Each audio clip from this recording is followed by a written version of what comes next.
நீங்கள் பார்த்துக் கொண்டிருப்பது 24 நியூஸ் தமிழ். ஆதனூர் கிராமத்தில் அம்பேத்கர் மாலை நேர படிப்பக கட்டிடத்தை கட்ட அனுமதி மறுக்கும் வருவாய்த்துறையை கண்டித்து இரண்டாவது நாளாக விடுதலை சிறுத்தைகள் கட்சியினர் கண்டன உண்ணாவிரத போராட்டம்.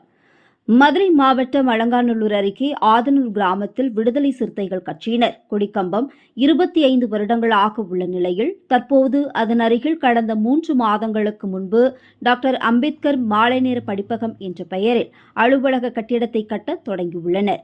இந்த நிலையில் கடந்த சில தினங்களுக்கு முன்பு வெளிச்சம் கிராமத்தில் விடுதலை சிறுத்தைகள் கொடியேற்றிய விவகாரத்தில் வருவாய்த்துறையினர் 3 பேர் தற்காலிக பணி நீக்கம் செய்யப்பட்டு பின்பு வருவாய்த்துறையின் தொடர் போராட்டம் காரணமாக மாவட்ட ஆட்சித்தலைவர் தலையிட்டு தற்காலிக பணி நீக்கத்தை ரத்து செய்து மீண்டும் பணி வழங்கிய நிலையில் வருவாய்த்துறையினர் அலங்காநல்லூர் அருகே ஆதனூர் கிராமத்தில் விடுதலை சிறுத்தைகள் கட்சியினர் கட்டி வரும் டாக்டர் அம்பேத்கர் மாலை நேர படிப்பக கட்டிடத்திற்கு அனுமதி உள்ளதா, அனுமதி பெற்ற இடமா, இதை கட்ட அரசு அனுமதி உள்ளதா என்று கூறி விடுதலை சிறுத்தைகள் கட்சியினர் 3 நபர்களுக்கு நோட்டீஸ் அனுப்பி உள்ளதாக தெரிகிறது.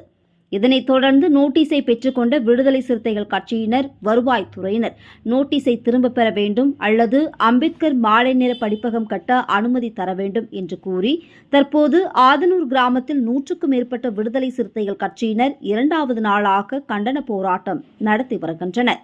இதுகுறித்து விடுதலை சிறுத்தைகள் கட்சியினர் கூறுவது, அம்பேத்கர் மாலை நேர படிப்பக கட்டிடத்திற்கு அனுமதி மறுக்கும் வருவாய்த்துறையினரை வன்மையாக கண்டிக்கிறோம்.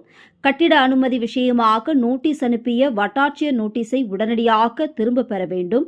கட்டிடம் கட்ட தொடர்ந்து எங்களுக்கு அனுமதி வழங்க வேண்டும். இல்லை என்றால் நாளை முதல் விடுதலை சிறுத்தைகள் கட்சியினர் அலங்காநல்லூரில் தொடர் உண்ணாவிரத போராட்டம் மற்றும் பஸ் மறியல் போராட்டத்தில் ஈடுபடுவோம் என தெரிவித்தனர்.